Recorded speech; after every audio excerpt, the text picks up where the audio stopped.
शांति। 14 नवंबर 2022। बाबा के महावाक्य।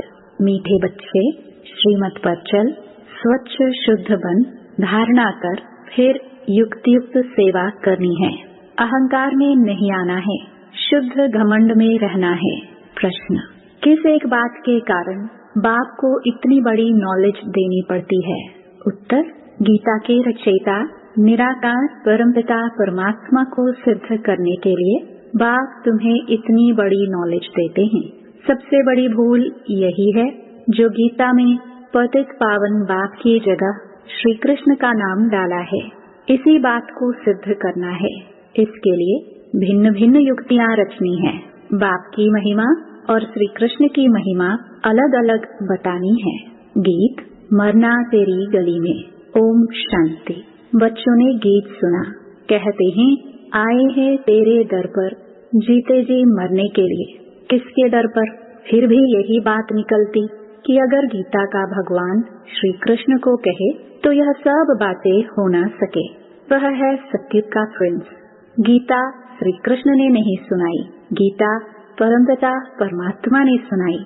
सारा मदार इस बात पर है।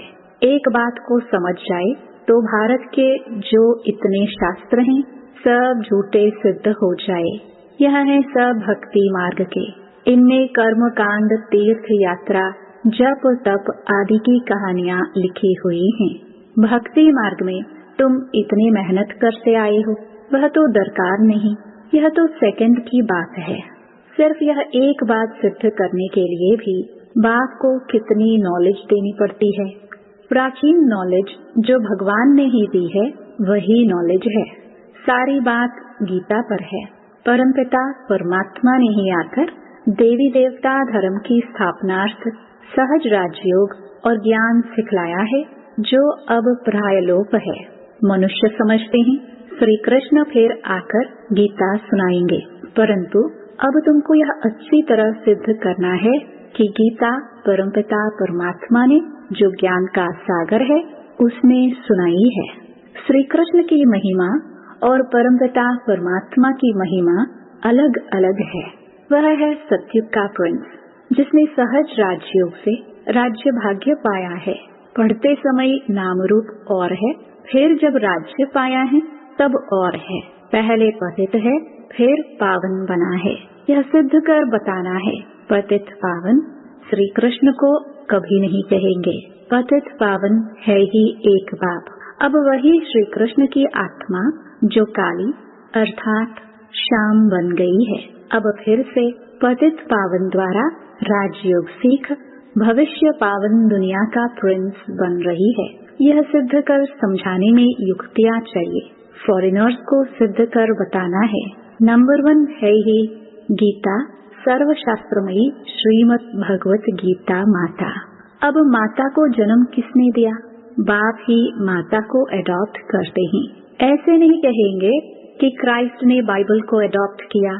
क्राइस्ट ने जो शिक्षा दी उनका बाइबल बनाकर पढ़ते रहते हैं। अब गीता की शिक्षा किसने दी? जो पुस्तक बनाकर पढ़ते रहते हैं। यह किसको पता नहीं और सबके शास्त्रों का पता है। यह जो सहज राजयोग की शिक्षा है वह किसने दी? यह सिद्ध करना है। दुनिया तो दिन प्रतिदिन तमो प्रधान होती जाती है। यह सब ख्यालात स्वच्छ बुद्धि में ही बैठ सकते हैं। जो श्रीमत पर नहीं चलते उनको धारणा भी नहीं हो सकती। श्रीमत कहेगी तुम बिल्कुल समझा नहीं सकते हो। बाबा फट से कह देंगे। मुख्य बात यह है कि गीता का भगवान परम पिता परमात्मा है, वही पतित पावन है। मनुष्य तो सर्वव्यापी कह देते हैं, वह ब्रह्म तत्व कह देते, जो आता है वह कह देते हैं। बिगड़ समझ भूल सारी गीता से निकली है। जो गीता का रचयिता श्री कृष्ण को कह दिया है तो समझाने के लिए युक्तियाँ रचनी पड़े। गुप्ता जी को भी कहते थे कि बनारस में यह सिद्ध कर समझाओ कि गीता का भगवान श्री कृष्ण नहीं। अब दिल्ली में सम्मेलन होता है। सब रिलीजियस मनुष्यों को बुला रहे हैं। क्या उपाय करे जो शांति हो जाए? अब शांति स्थापन करना इनके हाथ में तो है नहीं। कहते भी हैं पतित पावन आओ, फिर यह पतित कैसे शांति स्थापन कर सकते, जबकि बुलाते रहते हैं परंतु पतित पावन को जानते नहीं। कह देते हैं रघुपति राघव राजा राम, वह तो है नहीं, झूठा बुलावा करते हैं, जानते कुछ भी नहीं। अब यह कौन जाकर बताए, बड़े अच्छे बच्चे चाहिए। ऐसे बहुत हैं जो अपने को बहुत ज्ञानी समझते हैं परंतु है कुछ भी नहीं। मिसाल है, चूहे को मिली हल्दी की गांठ नंबरवार है। इसमें बड़ी युक्ति चाहिए जिससे सिद्ध हो जाए गीता भगवान ने रची है। वह कह देते कोई भी हो, है तो सब भगवान। बाबा कहते हैं भगवान वाच, मैं उस श्री कृष्ण की आत्मा जो 84 जन्म पूरे कर अंतिम जन्म में है, उनको एडॉप्ट कर ब्रह्मा बनाए, उन द्वारा गीता ज्ञान देता हूँ। वह ब्रह्मा फिर इस सहज राजयोग से फर्स्ट प्रिंस सत्युग का बन जाता है। यह समझानी और कोई की बुद्धि में नहीं है। तुम बच्चों में भी यथार्थ रीति अभी वह शुद्ध घमंड आया नहीं है। इतनी प्रदर्शनी आदि करते हैं, अर्जुन सिद्ध नहीं करते। पहले यह भूल सिद्ध कर बतानी है कि श्रीमद् भगवत गीता है सब शास्त्रों की माई बाप। उसका रचयिता कौन था? जैसे क्राइस्ट ने बाइबल को जन्म दिया, वह है क्रिश्चियन धर्म का शास्त्र। अच्छा, बाइबल का बाप कौन? क्राइस्ट। उनको माई बाप नहीं कहेंगे, मदर की तो वहाँ बात नहीं, यह तो यहाँ मात पिता है। क्रिश्चियन ने रीस की है श्री कृष्ण के धर्म से, वह क्राइस्ट को मानने वाले हैं। अब गीता किसने सुनाई, उससे कौन सा धर्म स्थापन हुआ, यह कोई नहीं जानते। कभी नहीं कहते कि पतित पावन परमपिता परमात्मा ने यज्ञ रचा। गोले के चित्र से समझ सकेंगे कि बरोबर परमपिता परमात्मा ने ज्ञान दिया है। राधे कृष्ण तो सत्युग में बैठे हैं, उन्होंने अपने को ज्ञान नहीं दिया, ज्ञान देने वाला दूसरा चाहिए। कोई ने तो उसको पास कराया होगा ना। यह राजाई प्राप्त करने का ज्ञान किसने दिया? किस्मत आपे ही तो नहीं बनती, किस्मत बनाने वाला बाप या टीचर होता है। गुरु तो गति देते, परंतु गति सदगति का भी कोई अर्थ नहीं समझते। सदगति प्रवृत्ति मार्ग वालों की होती है। गति माना सब बाप के पास जाते हैं, यह बातें कोई समझते नहीं है। वह तो भक्ति के बड़े बड़े दुकान खोल बैठे हैं, सच्चे ज्ञान का एक भी दुकान नहीं, सब हैं भक्ति के। बाप कहते हैं यह वेद शास्त्र आदि सब भक्ति मार्ग की सामग्री है। यह जप तप आदि करने से मैं नहीं मिलता हूँ, मैं तो बच्चों को ज्ञान देकर पावन बनाता हूँ, सारे सृष्टि की सदगति करता हूँ। वाया गति में जाकर सदगति में आना है। सब तो सत्युग में नहीं आएंगे, यह ड्रामा बना हुआ है जो कल्प पहले तुमको सिखाया था। जो चित्र बनाए थे वह अब भी बनवा रहे हैं। यह जो बड़ी भूल है वह सिद्ध हो जाए फिर युक्ति से चित्र बनाएंगे। कहते हैं 3 धर्मों की टांगों पर सृष्टि खड़ी है। एक देवता धर्म की टांग टूटी हुई है, इसलिए हिलती रहती है। पहले एक टांग पर सृष्टि बड़ी फर्स्ट क्लास रहती। एक ही धर्म था जिसको अद्वैत राज्य कहा जाता है। फिर वह एक टांग गुम हो 3 टांगे निकली हैं जिसमें कुछ भी ताकत नहीं रहती। आपस में ही लड़ाई झगड़ा चलता रहता है। धनी को जानते ही नहीं, निधन के बन पड़े हैं। समझाने की बड़ी युक्ति चाहिए। प्रदर्शनी में भी मुख्य यह बात समझानी है कि गीता का भगवान श्री कृष्ण नहीं, परमपिता परमात्मा है, जिसका बर्थ प्लेस भारत है। श्री कृष्ण है साकार, वह है निराकार, उनकी महिमा अलग है। ऐसे युक्ति से कार्टून बनाना चाहिए जो सिद्ध हो जाए कि गीता परमात्मा ने गाई और श्री कृष्ण को ऐसा बनाया। कहते हैं ब्रह्मा का दिन ज्ञान और ब्रह्मा की रात भक्ति। अभी है रात। सत्युग स्थापन करने वाला कौन? ब्रह्मा आया कहाँ से? सूक्ष्म वतन में भी कहाँ से आया? प्रजापिता ब्रह्मा को परमात्मा एडॉप्ट करते हैं। परमपिता परमात्मा ही पहले पहले सूक्ष्म सृष्टि रचते हैं, वहाँ ब्रह्मा दिखाते हैं। वहाँ प्रजापिता होता नहीं। प्रजापिता ब्रह्मा कहाँ से आया, यह बातें कोई समझ न सके। श्री कृष्ण के अंतिम जन्म में इनको परमपिता परमात्मा ने अपना रथ बनाया है। यह किसकी बुद्धि में नहीं है। यह बड़ा भारी क्लास है। टीचर जानते हैं यह स्टूडेंट कौन सा है, तो क्या बाप नहीं समझते होंगे। यह बेहद के बाप का बेहद का क्लास है। यहाँ की बात ही निराली है। शास्त्रों में प्रलय दिखाकर रोला कर दिया है। तुम जानते हो श्री कृष्ण ने गीता नहीं सुनाई, उसने तो गीता का ज्ञान सुनकर राज्य पद पाया है। तुमको सिद्ध कर बताना है गीता का भगवान निराकार शिव है, उनके गुण यह है। इस भूल के कारण ही भारत कौड़ी जैसा बना है। अभी परमपिता परमात्मा ने ज्ञान का कलश माताओं पर रखा है। माताएं ही स्वर्ग का द्वार खोलती हैं। यह सब बातें नोट कर समझानी चाहिए। भक्ति वास्तव में गृहस्थियों के लिए है। ये है प्रवृत्ति मार्ग का सहज राजयोग। हम सिद्ध कर समझाने के लिए आए हैं। बच्चों को युक्त युक्त काम करना है। बच्चों को ही बाप का शो करना है। सदैव हर्षित मुख, अचल स्थैर्यम मस्त रहना है। आगे चलकर ऐसे बच्चे निकलते जरूर हैं। ब्रह्मा कुमार कुमारी वह जो 21 जन्मों के लिए बाप से वर्षा दिलाए। कुमारियों की महिमा भारी है। मुख्य मम्मा है, वह ज्ञान सूर्य है।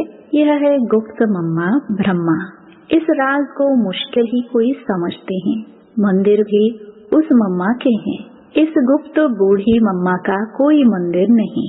यह मात पिता कंबाइंड है। श्री कृष्ण तो सत्युग का प्रिंस है।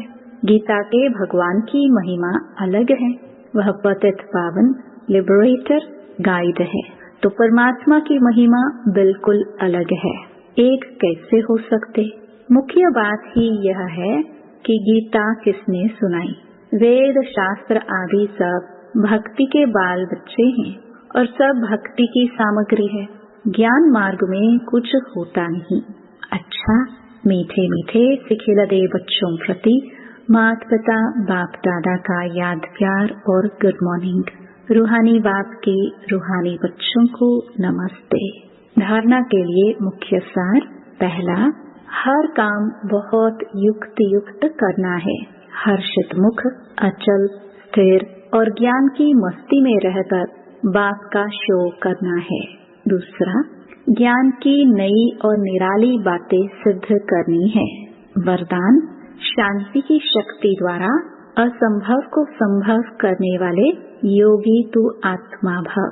शांति की शक्ति सर्वश्रेष्ठ शक्ति है और सभी शक्तियाँ इसी एक शक्ति से निकली हैं। साइंस की शक्ति भी इसी शांति की शक्ति से निकली है। शांति की शक्ति द्वारा असंभव को भी संभव कर सकते हो। जिसे दुनिया वाले असंभव कहते, वह आप योगी तो आत्मा बच्चों के लिए सहज संभव है। वह कहेंगे परमात्मा तो बहुत ऊंचा, हजारों सूर्य से तेजोमय है, लेकिन आप अपने अनुभव से कहते हमने तो उसे पा लिया। शांति की शक्ति से स्नेह के सागर में समा गए। स्लोगन, निमित्त बन निर्माण का कार्य करने वाले ही सच्चे सेवाधारी हैं। मातेश्वरी जी के अनमोल महावाक्य। पहला, आत्मा और परमात्मा अलग रहे बहुकाल, सुंदर मेला कर दिया जब सतगुरु मिला दलाल। जब अपन यह शब्द कहते हैं तो उसका यथार्थ अर्थ है कि आत्मा परमात्मा से बहुत काल से बिछुड़ गई है। बहुत काल का अर्थ है बहुत समय से आत्मा परमात्मा से बिछुड़ गई है। तो यह शब्द साबित सिद्ध करते हैं कि आत्मा और परमात्मा अलग अलग दो चीज हैं। दोनों में आंतरिक भेद हैं, परंतु दुनियावी मनुष्यों को यह पहचान न होने कारण वो इस शब्द का अर्थ ऐसे ही निकालते हैं कि मैं आत्मा ही परमात्मा हूँ। परंतु आत्मा के ऊपर माया का अवतरण चढ़ा हुआ होने के कारण अपने असली स्वरूप को भूल गए हैं। जब वो माया का अवतरण उतर जाएगा, फिर आत्मा वही परमात्मा है। तो वो आत्मा को अलग इस मतलब से कहते हैं और दूसरे लोग फिर इस मतलब से कहते हैं कि मैं आत्मा सो परमात्मा हूँ। परंतु आत्मा अपने को भूलने के कारण दुखी बन पड़े हैं। जब आत्मा फिर अपने आप को पहचान कर शुद्ध बनती है तो फिर आत्मा परमात्मा में मिल एक ही हो जाएंगे। तो वो आत्मा को अलग इस अर्थ से कहते हैं, परंतु अपने को जानते हैं कि आत्मा परमात्मा दोनों अलग चीज हैं। न आत्मा परमात्मा हो सकती और न आत्मा परमात्मा में मिल एक हो सकती है, और न फिर परमात्मा के ऊपर अवतरण चढ़ सकता है। दूसरा, वास्तव में हर एक मनुष्य की यह चाहना अवश्य रहती है कि हमको मन की शांति प्राप्त हो जावे, इसलिए अनेक प्रयत्न करते आए हैं, मगर मन को शांति अब तक प्राप्त नहीं हुई। इसका यथार्थ कारण क्या है? अब पहले तो यह सोच चलना जरूरी है कि मन के अशांति की पहले जड़ क्या है। मन की अशांति का मुख्य कारण है कर्म बंधन में फंसना। जब तक मनुष्य इन 5 विकारों के कर्म बंधन से नहीं छूटे हैं, तब तक मनुष्य अशांति से छूट नहीं सकते। जब कर्म बंधन टूट जाता है, तब मन की शांति अर्थात जीवन मुक्त स्थिति को प्राप्त कर सकते हैं। अब सोच करना है, यह कर्म बंधन टूटे कैसे और उसे छुटकारा देने वाला कौन है? यह तो हम जानते हैं, कोई भी मनुष्य आत्मा किसी भी मनुष्य आत्मा को छुटकारा दे नहीं सकते। यह कर्म बंधन का हिसाब किताब तोड़ने वाला सिर्फ एक परमात्मा है। वही आकर इस ज्ञान योग बल से कर्म बंधन से छुड़ाते हैं। इसलिए ही परमात्मा को सुख दाता कहा जाता है। जब तक पहले यह ज्ञान नहीं है कि मैं आत्मा हूँ, असल में मैं किसकी संतान हूँ, मेरा असली गुण क्या है, जब यह बुद्धि में आ जाए तब ही कर्म बंधन टूटे। अब यह नॉलेज हमें परमात्मा द्वारा ही प्राप्त होती है। गोया परमात्मा द्वारा ही कर्म बंधन टूटते हैं। ओम शांति।